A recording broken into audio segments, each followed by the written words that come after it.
The brain is the organ which controls our whole physical being. Once our brain has been imbalanced, it will then transmit that imbalance throughout the whole body. Thought forms are pure energy that have the ability to influence people and everyday events in life.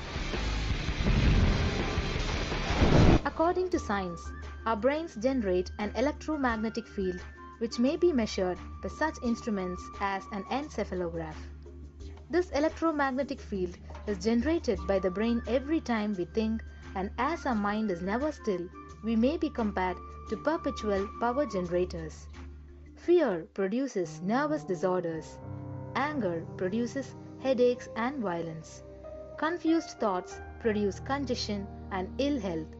Depression causes cancer, tumors, mental diseases, and lowering of the immune system, causing death through own willpower. Our thoughts generate intricate energy patterns which can be detected by sensitive equipment and seen by clairvoyant individuals. These energy patterns are known as thought forms. Surprisingly, thought forms are shaped by the thoughts themselves.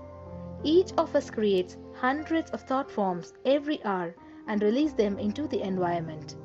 Although we cannot see them, the thought forms have as real an existence as any other form of energy. Most people can sense others' thought forms, and a continuous energetic exchange happens between people, about which we are usually unaware. This also explains why we sometimes take a sudden liking or dislike to a certain person directly on meeting them. We just catch their vibes. Unclutching is a guide for equanimity and enlightenment.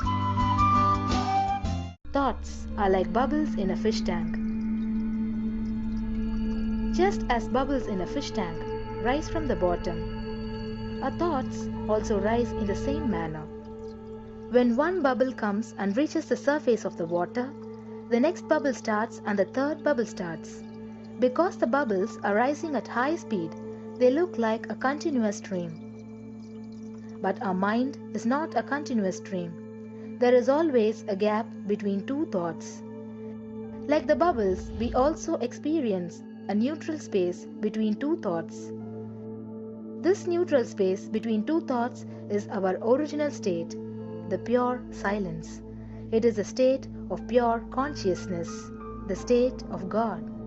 Since the gap or the neutral space between two thoughts is too small, we think all thoughts are connected and form a shaft. But there is always a gap between two thoughts. In the forest of northern India, the hunters trap the birds using a trap. They tie a rope between two trees. The rope is the shaft that we create by connecting two thoughts. In the middle of the rope, they secure a wooden stick. The stick is our mind. The rope is tied at the midpoint of the stick. When a bird comes and sits on the stick, the bird's own weight turns the whole stick upside down. It turns topsy-turvy. The moment it turns upside down and loses its sense of balance, it feels totally shaken and tightens its grip on the stick. It simply holds onto the stick as if its life depends on it. Similarly, we connect thoughts and form a shaft out of it and live in the fear that if we drop our mind, we might be lost. We might lose our identity. Because it is hanging upside down, it thinks, if I unclutch from this stick, I will fall and die. Is similar to the fear that if we start trusting that we are unconnected, unclutched, independent and illogical thoughts, we might be lost. If the bird lets go and relaxes, it may flutter to balance for a moment or two. When it leaves the stick, maybe for a few seconds it will fall, but then it will adjust itself and start flying. In the same way, we hold on to whatever we think is our identity and security, our education, our mind, our life, our relationships, or our bank balance. Ultimately comes to remove the stick that is our identity. Just like the bird, we don't realize that if we drop our mind, at that moment we can become a Paramahamsa, that very moment we can be liberated.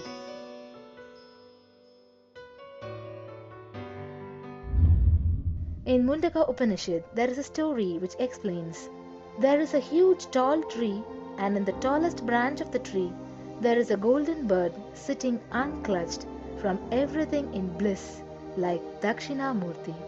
In the lower level branch, there is a small bird which jumps from here and there to various branches eating fruits. When it eats a bitter fruit, it feels bad.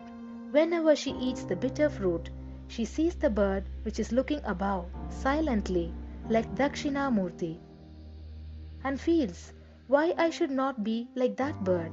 But unfortunately, when the same bird, when it eats tasty fruit, it forgets the bird sitting above it. In the same way, she keeps battling between branches, eating bitter and tasty fruits again and again. One day, as a small bird flies up higher, and as it reaches near the golden bird, it realized that he and she are the same. There is no difference between them both and realizes her original state.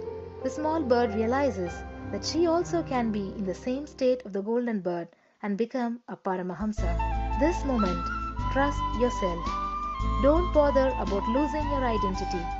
Just trust yourself and let go of your identity.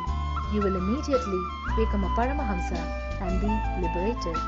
All you need to do is to trust that you're unclutched. Dropping the conclusions, you can't be transformed, is unclutching.